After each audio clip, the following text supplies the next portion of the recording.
الحمد لله وكفى والصلاة والسلام على سيد الأنبياء والمرسلين أما بعد فأعوذ بالله من الشيطان الرجيم بسم الله الرحمن الرحيم رب اشرح لي صدري ويسر لي أمري واحلل عقدة من لساني يفقهوا قولي واجعل لي وزيرا من أهلي رب يسر ولا تعسر وتمم بالخير آمین یا رب العالمین۔ لیں جی، سب سے پہلے جو ہم نے دہرائی کرنی ہے وہ کون سی چیز ہے؟ لحن جلی کی 4 غلطیاں۔ ان میں سب سے پہلی غلطی کیا ہے؟ کسی حرف کو دوسرے حرف سے بدل دینا، کسی حرکت کو دوسری حرکت سے بدل دینا، یعنی حرکات و سکنات کو آپس میں بدل دینا۔ اور تیسری غلطی کسی حرف کو بے جا لمبا کر دینا، اور چوتھی غلطی کسی حرف کو کم کر دینا، لمبے کیے ہوئے حرف کو کم کر دینا۔ اور اس کے بعد جہاں سے آپ کو سبق نظر آ رہا ہے یہاں سے ہی ہم دہرائی کر لیتے ہیں، انشاءاللہ ہم کل پوری دہرائی دوبارہ کریں گے الگ سے ایک ویڈیو بنا کر۔ اچھا جی، قاف یہ حرف مستعلیہ ہے، پر پڑھے جانے والے حروف میں سے ہے۔ زبان کی جڑ کوے سے متصل جب اوپر کے تالو سے لگے تو یہ حرف ادا ہوتا ہے۔ اس کے بعد کاف ہے، کاف کو بغیر تکلف کے اس میں آپ نے کوشش کرنی ہے، اس میں کوئی کوشش نہیں کرنی۔ جیسے آپ حکومت کا کاف بولتے ہیں اور بھی کاف ہم اردو میں جو ہے بولتے رہتے ہیں، تو اسی طرح ہی اس کو بولنا ہے، اس پر خاص تکلف کرنے کی ضرورت نہیں ہے۔ باریک پڑھیں گے اور باریک آرام سے پڑھا جاتا ہے، زبان کی جڑ سے پہلے اس کی ادائیگی ہوگی۔ اور ان دونوں حروف کو لہویہ کہتے ہیں۔ اسی طرح جیم، شین، یا، یہ تینوں حروف جو ہے زبان کے درمیانی حصے اور اس کے بالمقابل اوپر کے تالو کے ذریعے سے ادا ہوں گے، اور ان تینوں حروف کو شجریہ کہتے ہیں۔ ٹھیک ہے جی۔ اس کے بعد ہے واد۔ واد حرف جو ہے یہ زبان کی بائیں یا دائیں کروٹ جو ہے اوپر والی داڑھوں کے کناروں سے جب آپ لگائیں گے تب یہ حرف صحیح ادا ہوگا، اور یہ بھی حرف مستعلیہ ہے، اس کو پر کر کے پڑھیں گے، موٹا کر کے پڑھیں گے۔ اچھا جی، قاف کی آپ کو شکل میں نے دکھائی تھی کہ قاف کی ادائیگی یہاں سے ہوتی ہے اور کاف کی ادائیگی یہاں سے ہوتی ہے۔ اسی طرح لام، نون، را، یہ ہم نے کل پڑھے تھے۔ تو زبان کا کنارہ، طرف لسان، زبان کا کنارہ اوپر والے دونوں دانتوں کے مسوڑوں سے جب آپ لگائیں گے تب یہ تینوں حروف ادا ہوں گے، لام، نون، را، اور ان تینوں حروف کو طرفیہ کہتے ہیں۔ اسی طرح تا، دال، قا، یہ تینوں حروف اوپر والے دونوں دانتوں کی جڑ سے زبان کی نوک لگے گی تو یہ تینوں حروف ادا ہوں گے۔ یہاں پہ زبان کا کنارہ تھا اور یہاں پہ زبان کی نوک، اور یہاں پہ مسوڑے ہیں اور یہاں پہ اوپر والے دونوں دانتوں کی جڑ ہے۔ ٹھیک ہے جی۔ اور ان تینوں حروف کو نقائیہ کہتے ہیں۔ ٹھیک ہے جی۔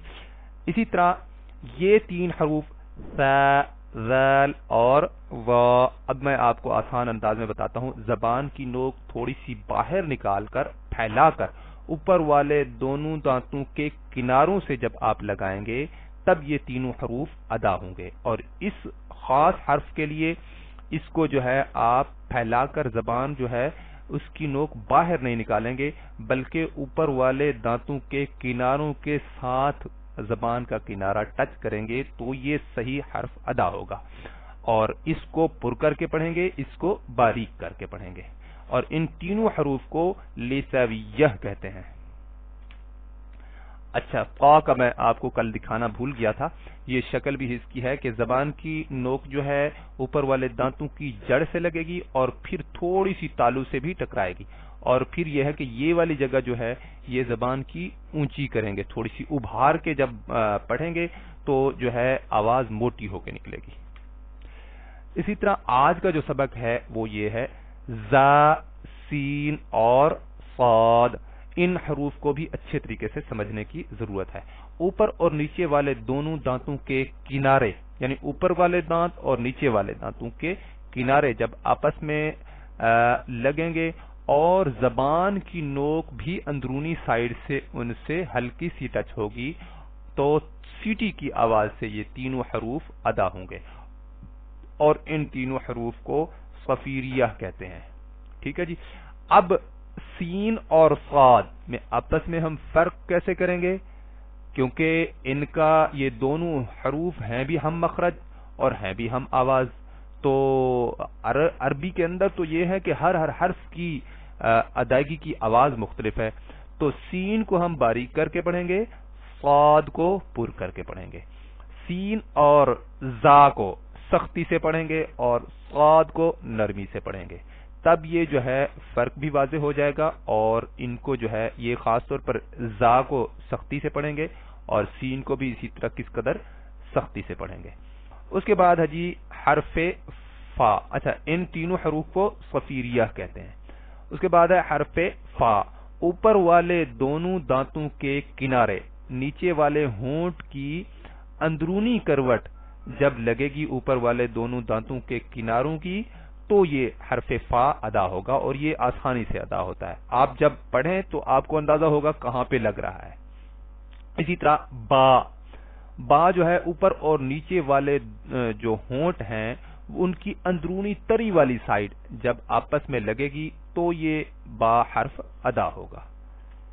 اس کے بعد ہے جی میم، میم حرف جو ہے ہونٹوں کی باہر والی خشکی والی تری والا جو حصہ ہے وہ آپس میں لگے گا اوپر اور نیچے والے ہونٹ کا، تو یہ حرف ادا ہوگا میم۔